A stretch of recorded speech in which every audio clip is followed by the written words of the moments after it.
We're about 2 hours away from two big speeches in our area. West Virginia Governor Patrick Morrisey will deliver the State of the State address at 7 tonight. Yeah, and Governor Glenn Youngkin of Virginia, his final address to the Commonwealth is also tonight. That's at 7 p.m. at the Virginia State House. And you know, Virginia's General Assembly got underway today. They started session. Democrats have control of both chambers after November's election. You know that. So here to talk about what's at stake is Dr. David Ramadan. Yeah, he served 2 terms in the Virginia House of Delegates. He's now a professor at George Mason University. Dr. Ramadan, thank you for being here.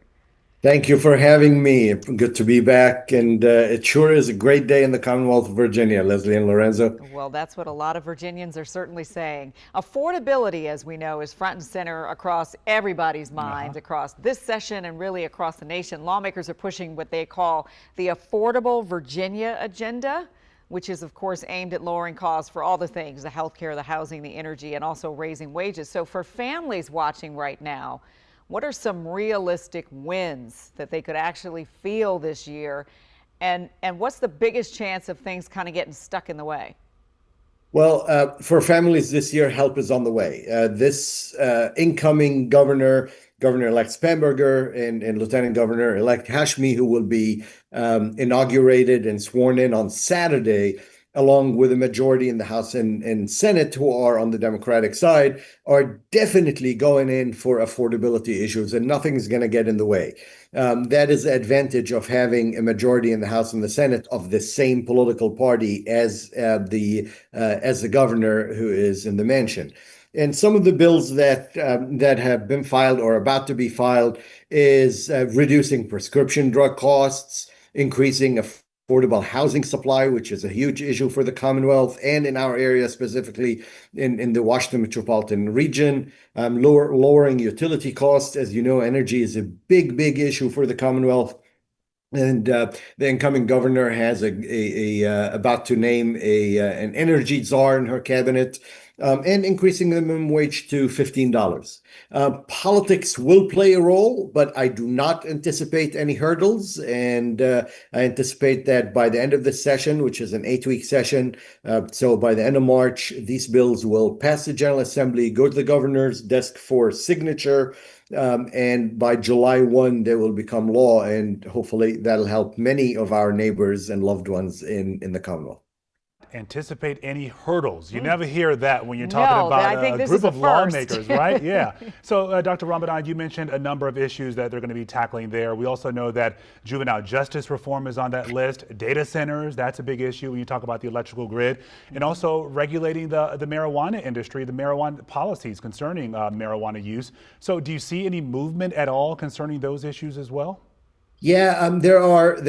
I mean, the General Assembly in an 8-week period will go through 2,000 bills, and so those are 2,000 potential new laws. On average, there'll be 600 or 700 of them that'll pass and become law.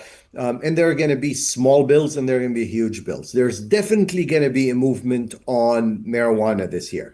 Virginia is in this gray area. Virginia decriminalized marijuana a couple of years ago, but then with the change of the majority and the incoming governor, or when Governor Youngkin came in, he froze the legalization of marijuana. So it's not criminal, but it's not legalized. We expect movement on marijuana to be legalized in this upcoming session. The biggest issue, though, that you're going to hear about this session is the redistricting.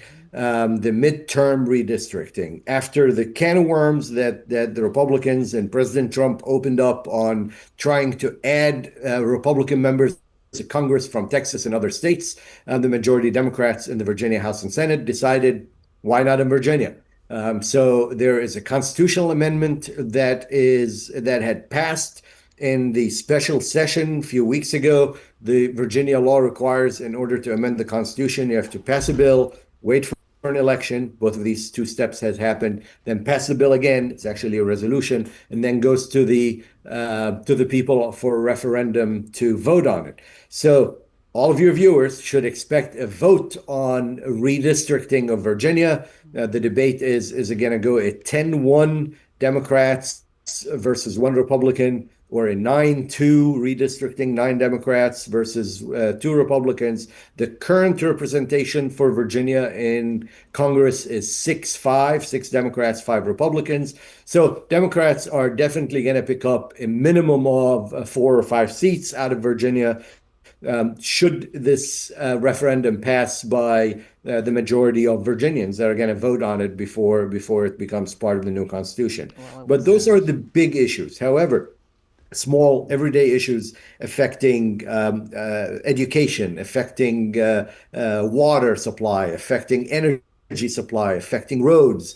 In our area, there's a huge push this year for funding for metro and transit, which is in need for dedicated funding, and all the business community of Northern Virginia, which I also belong to, in addition to my role at the Charter School at George Mason. The business community is pushing for that. Dr. Ramadan, you go through the whole list yeah, for us. You've been minutes still talking about how many things that are coming up. This is going to be a very long session and a very robust one, probably. Yes. Only 8 weeks. We have one of the best legislatures. It was the highest honor of my life to serve in the Virginia House.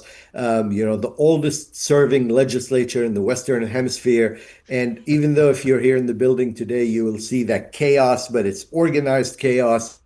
Yet it is so efficient. 2,000 or so bills will be filed. 600 or 700 will become law. And that happens while our friends across the river in DC are still debating rules and procedures. So compare Congress to the Virginia General Assembly. There's no comparison. You're like a kid in a candy store down there in Richmond, Dr. Ramadan. We expect great things after that long list, Dr. David Ramadan, former Virginia delegate. Thank you so much for joining us. All right, Maryland's General Assembly also got underway today. And again, cutting cost is a top priority. So we'll talk more about Maryland in our next half hour.